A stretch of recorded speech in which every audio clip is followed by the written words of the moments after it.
Today, I'm going to be talking about different ready positions. You guys might have heard this from a lot of tactical videos before. So low ready, high ready, low port, high port, combat low ready, which is something kind of interesting.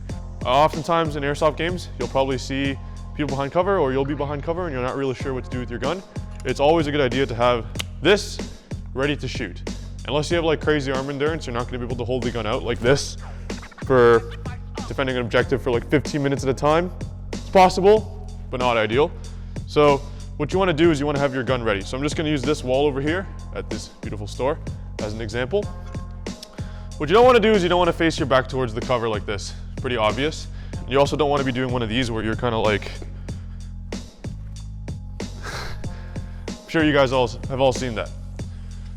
A great way to get started in terms of getting your gun ready is to practice these positions. So the first one would be the low ready, which is the most simple one, which is basically you have your gun down and you bring it up and you fire. The gun's dry right now, there's no ammo inside, as you can see, but I might dry fire with it just to prove a point.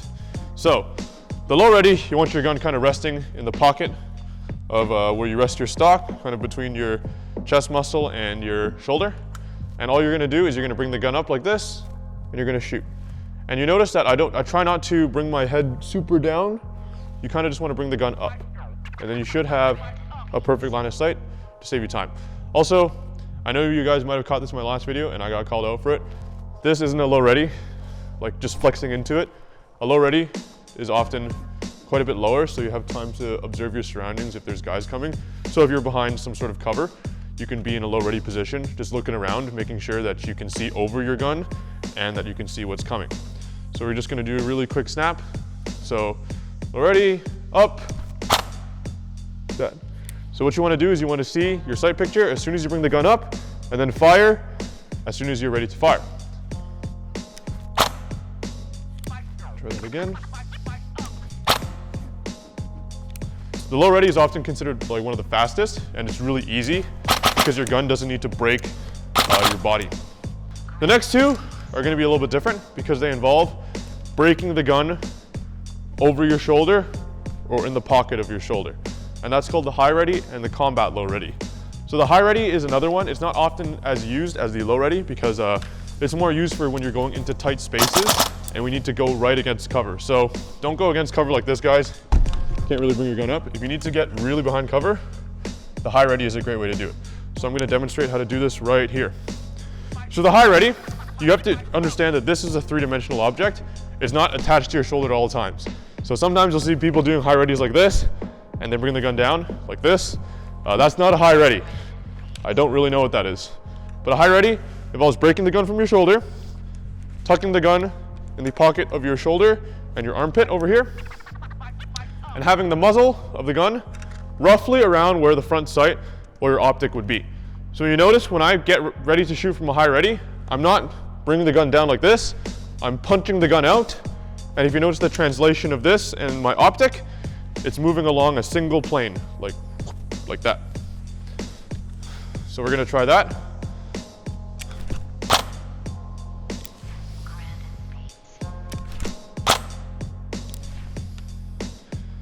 And one more time. So this is really great for if you're moving behind somebody and you don't want to flag them, so you can avoid shooting them in the back or something like that if you really need to get close to cover. And it's also really great for practicing manipulation. So sometimes people call this a workspace by bringing it in. And from here I can look at my gun, I can see if there's anything wrong, if any wires are missing. And of course I can perform a reload or something like that because it's really stable when it's tucked inside like this. Now, the high ready does have a bit more practice. You need to kind of get used to finding your sight picture really fast with it. But it also kind of really tightens the center of gravity of where your gun is moving. So I really like the high ready when I'm like transitioning from the 180s. I find that pretty useful than this.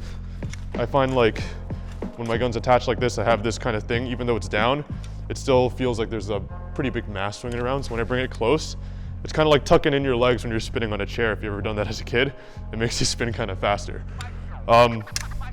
So that's the high ready. The last ready position that I'm kind of new to is called the combat low ready.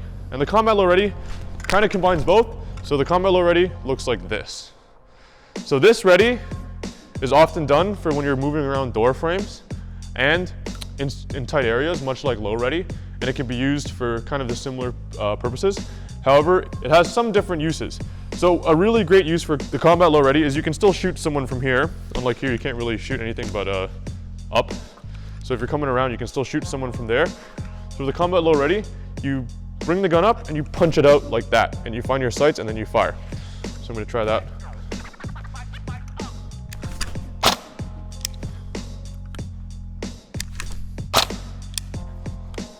And you're able to bring the gun up pretty darn quick, especially if you're coming around a corner. Really big important thing, guys, is to practice breaking the gun from your shoulder. And that's what I see a lot of newer players don't do, is they think this is an extension of their body, which is fine, in some ways it is, but really practice breaking the gun from your shoulder, because that will allow you to be so much more versatile with your weapon. And think about when you're reloading, don't have it floating here or like out here, especially if you have a sling here, it kind of gets in the way. Try to bring it in, because when you're in here, you're nice and tight. You get some pretty sweet reloads from in there. And it's just much easier to control it, because you basically can just rest like this, and I can hold this gun here like this all day. So that's one big takeaway from all of this, is just practice manipulating your weapon.